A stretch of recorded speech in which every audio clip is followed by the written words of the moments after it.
We didn't talk about the gargoyles, I view, and the work that's gone in for the chimeras, the gargoyles, to get them back to a state where they are sitting resplendent, because they had to be taken away, to be dusted down, to be cleaned very particularly as well. Yes. Well, actually, they are not just ornaments, you see.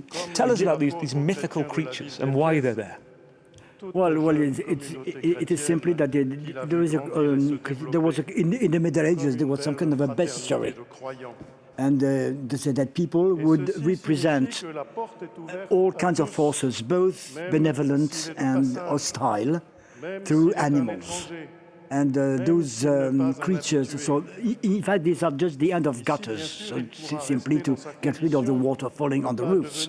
It's got to fall somewhere, and it's not going to fall down anywhere, because otherwise it would sap the foundation of the building. So it had to be channeled somewhere. But because it was spitting out something, something that was undesirable, then they found it natural to make those the ends or the mouth or the tap of these gutters like frightening creatures.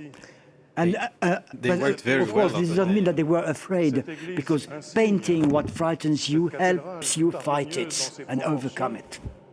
I was saying with the amount of water that was poured on the cathedral to extinguish the fire, they worked very well in getting rid of this, because there was so much extra weight on the structure that was already being weakened by the fire, by the collapse of the spire, and adding all that water.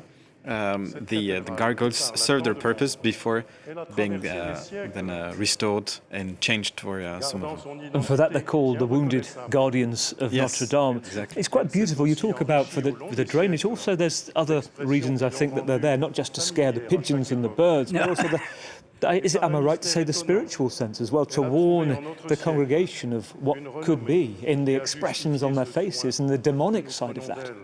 No, it is our idea that a church, especially a cathedral, should show beautiful, attractive things.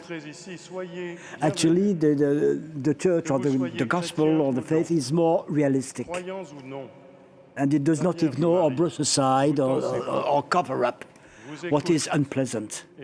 And it asks you it shows it to you so that you can identify it and become able to fight it back. One of the craftsmen who talked about putting the latex material all around these gargoyles and chimeras, and you couldn't put water on them, he said the first essentially restructuring of some of them that were damaged, the reaction was from the Archbishop, they were too Disney-fied, they were too happy, do it again. So he came back, they were too mean.